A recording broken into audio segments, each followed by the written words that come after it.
The Eight Immortals Travel East, Chapter 27. Our focus is on one specific figure, the immortal Dongbin. We have two stories about him today, and they really couldn't be more different. We're going to watch him interact with the absolute lowest rung of society, and then we're going to watch him deal with the highest echelon of imperial power.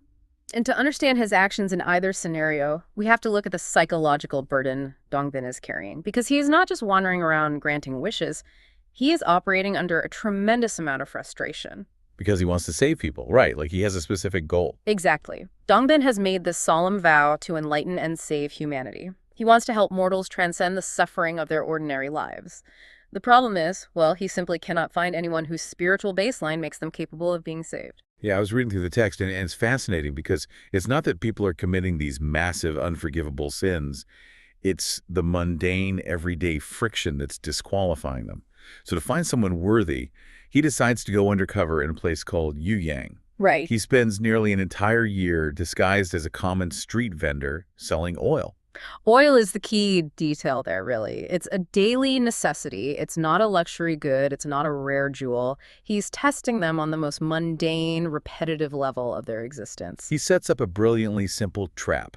He is acting like a cosmic secret shopper, basically running a diagnostic test on basic consumer greed. I love that analogy. He really is a cosmic secret shopper. Right. For almost a year, he is just looking for one single person who doesn't ask for extra oil. Right. And let's explore why that specific behavior is the ultimate disqualifier for enlightenment. In Taoist philosophy, there's this concept of wu wei, Which is usually translated as non-action, right? Yeah, non-action or effortless action. But it's deeply tied to absolute contentment and harmony with what is.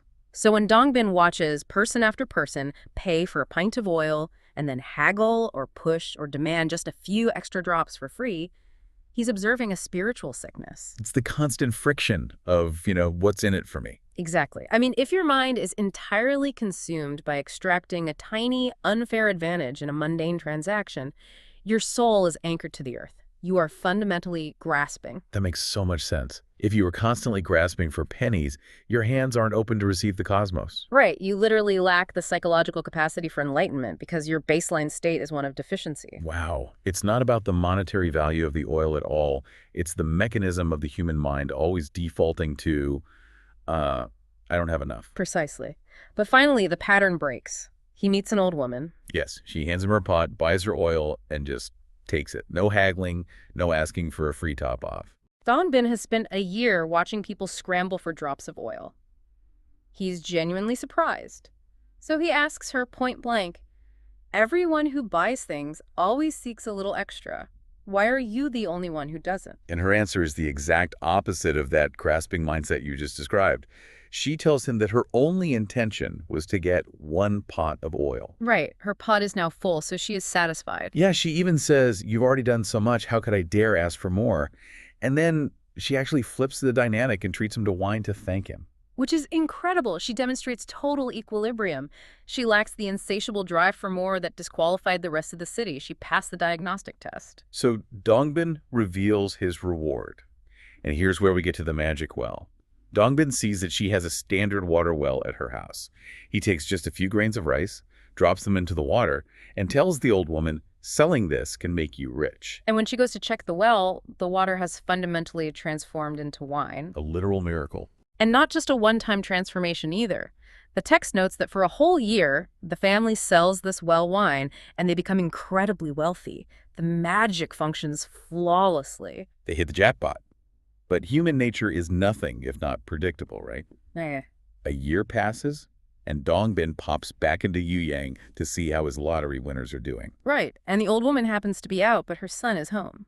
Dongbin casually asks him, "So how has selling the wine been for these past few years?" And the son replies, "The wine is good, but we suffer because we don't have pig slops." It's just such a wild thing to say to the guy who gave you infinite wealth. Okay, I have to stop here because I want you, the listener, to really think about this. Because as I was reading this, a part of me completely understood the son's perspective. Wait, really?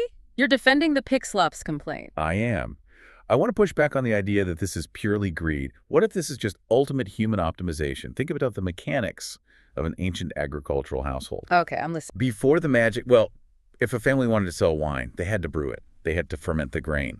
The natural byproduct of that fermentation process is leftover grain mash. Right, the pig slops. Exactly. It's a closed-loop ecosystem. The byproduct of their business fed their livestock. But because Dongbin's magic bypasses the laws of thermodynamics and just pumps out finished wine, there is no byproduct. So they have no food for the pigs. Right. So now, this family actually has an operational leak. They have to go out and buy pig feed. From a purely logistical standpoint, this guy found the one mechanical flaw in a magical money printer. I mean, it is a very clever, efficiency-driven way to look at a household economy, but you are applying modern supply chain logistics to a divine miracle. Is that so wrong, though? Well, from the moral framework of the text, that is exactly the sickness Dongbin is trying to cure. How so? Look at the math of the miracle. Yeah. The magic eliminated 99% of their physical labor and brought them unimaginable wealth. But instead of the son's mind resting in profound gratitude for the 99% that was solved, his mind instinctively gravitates toward the 1% of friction that remains. This aligns perfectly with the Buddhist and Taoist concept of the hungry ghost. Oh, wow. The hungry ghost. That's the realm of beings who have insatiable appetites but tiny throats, right? They can never eat enough to feel full. Exactly. It doesn't matter if you pour a thimble of water or an entire ocean of magic wine down a hungry ghost's throat. They will only feel the emptiness of their stomach. That is such a vivid image. Yeah, the son's complaint proves to Dongbin that wealth does not cure the grasping mind. It just scales it up. When you are poor, you grasp for a drop of oil. When you are given infinite wine, you grasp for pig slops. Because the baseline of deficiency never changed. Wow. So Dongbin hears this complaint and his reaction is visceral. Very much so. He just sighs and says, human greed is insatiable. It knows no bounds. He doesn't argue with the sun at all. He just takes back his magic. He retrieves his grains of rice, and the well instantly reverts to ordinary water. The punishment is immediate and absolute. When the old woman returns and realizes what her son has done, she tries to chase after Dongbin, but it's too late. He crosses Dongting Lake, leaving behind a poem. The visuals in this poem are striking, by the way. He writes about roaming magical islands in the morning and earthly realms at night, carrying a green snake in his sleeve. Yeah, the green snake is a classical metaphor for a hidden sword. It implies he carries the tool to cut ties with earthly attachments, or perhaps it's a warning of the sharp consequences of spiritual failure. But the crucial lines are at the end, right? Where he laments coming to Yu Yang 3 times and remaining unrecognized. Yes, he chants the poem and flies over the lake. It's his way of saying, I was standing right in front of you, offering you the keys to the universe, and you were too busy obsessing over pig feed to see it. Exactly. It shows that his patience for mortal flaws is razor thin. If you show even a fraction of a percent of ingratitude, you are cut off entirely. But takes a fascinating turn. Because if Dongbin's moral standards are that merciless for a powerless peasant family in a dusty provincial town, we have to ask a question. Right. How does his strict moral code hold up when he is forced to deal with the ultimate earthly power? Exactly. Which brings us to the grandest stage possible. The imperial palace during the Song dynasty. Specifically, the Zhengye era. And the palace is dealing with a crisis that makes a lack of pig slops look like a joke. Yeah, the emperor has a severe, terrifying haunting on his hands. The text describes the palace being terrorized by evil spirits. And they aren't just rattling chains or moving furniture. They take on the appearance of royal concubines. Which is just a brilliant psychological attack. I mean, the inner sanctum of the palace, the most private, secure area of the emperor's life, is being weaponized against it. Oh, absolutely. And this isn't a quick weekend haunting. The text gives us a very specific, agonizing timeline. This paralysis lasts for 60 days. 60 days. From February all the way to March 9th, the spiritual center of the empire is completely compromised. We have to understand the mechanics of the emperor's role to see why this is so devastating. In ancient China, the emperor is the son of heaven. He is the earthly conduit for cosmic harmony. Right, so if his own bedroom is overrun by demonic forces for 2 solid months, it's not just scary. It's a profound political and spiritual crisis. Exactly. It's just a fracture in the mandate of heaven. The emperor throws every earthly strategy and local exorcist at the problem, and absolutely nothing works. The system is broken, and the local IT guys can't fix it. So a system administrator has to step in. Here we go with the IT analogies again. I can't help it. It fits so perfectly. The emperor falls asleep and has this incredibly vivid dream. He sees a man in golden armor who looks like a Taoist. And the source material really geeks out on the visual details here. which I absolutely love. The emperor doesn't just see a generic glowing figure. The text notes he is wielding a green lotus knife with a purple lotus root handle. And in his other hand, he's holding a crystal rui, which is a type of ceremonial scepter. Right, and those details aren't just set dressing, are they? Yeah. No, they are deep mythological iconography. The lotus is one of the most potent symbols in Eastern philosophy because it roots in the mud but blossoms perfectly clean above the water. So a green lotus knife signifies a weapon that cuts through earthly corruption while remaining totally pure. Exactly. And the crystal rui represents absolute clarity and unclouded divine authority. The visual coding is telling the emperor this figure is incorruptible. So this incorruptible Taoist approaches the emperor and announces, "I have been sent by the supreme deity to cure this haunting." Right, so at this point, the emperor is probably thinking, great, the cosmic exterminator is here. Start swinging that green lotus knife. But that isn't how the heavenly bureaucracy works, is it? Yeah. Dongbin doesn't actually fight the spirits himself. He doesn't. He delegates the violence. Dongbin summons another golden-armored man into the dream. And it is this second warrior who acts as the kinetic force. He sweeps through the inner sanctum, catches every single evil spirit, and slays them. And when the emperor asks Dongbin, who is that incredibly effective warrior you just summoned, Dongbin drops a massive historical name. He says, "That is the righteous and brave true lord you yourself enshrined, Guan Yu." This is a spectacular narrative collision. Guan Yu is one of the most famous historical generals from the Three Kingdoms period. Over the centuries following his death, he was deified. Yeah, he was worshipped as a god of war, loyalty, and righteousness. Right. I was trying to think of a modern equivalent to explain how wild this is. It's like if the White House computer systems were completely infected by an unsolvable virus. Okay. So an archangel appears in the president's dream, but instead of fixing it himself, the archangel downloads the ghost of Abraham Lincoln to act as an antivirus program. That is a very specific image. But it works, right? It's a Taoist immortal summoning a historically real, now divine military general to bust ghosts in the Song dynasty. The antivirus analogy is actually perfect because of why Guan Yu is summoned. Ghosts and demons are chaotic, corrupted energy. And Guan Yu is the opposite. Exactly.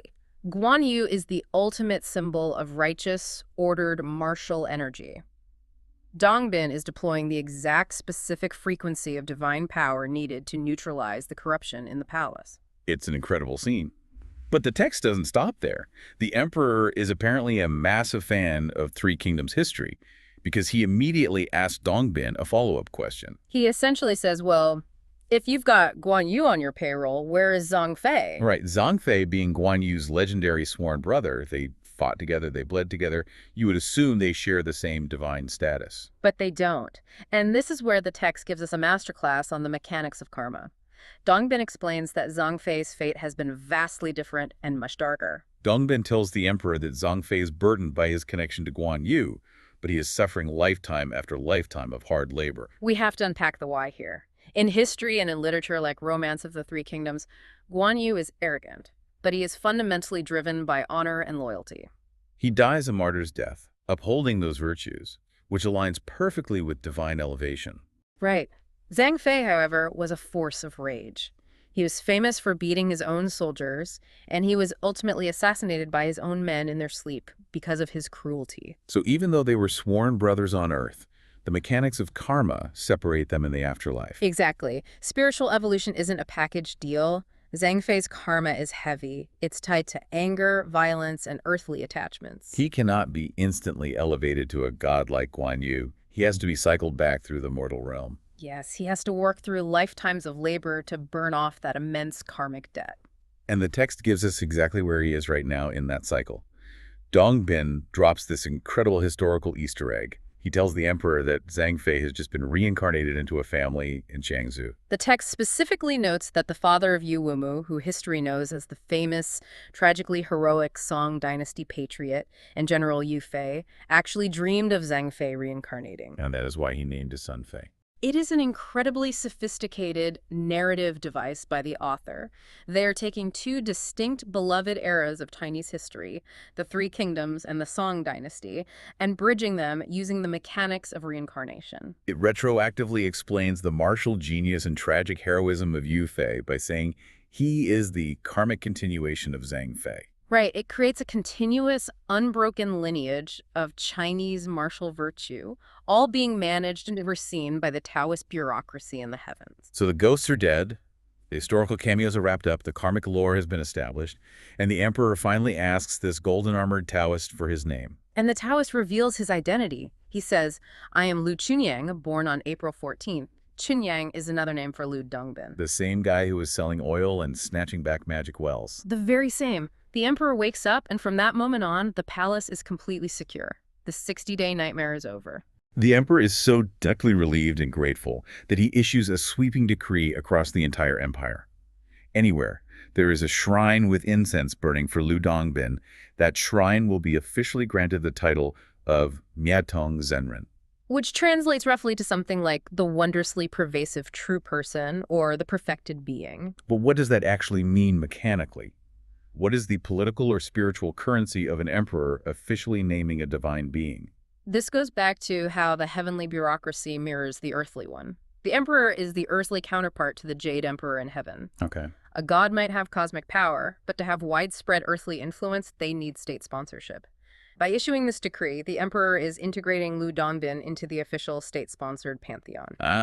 So it means state funds can be used for his temples, his worship becomes standardized, and his status is legally codified. Exactly. The emperor is essentially paying Dongbin for his exorcism services with official earthly currency.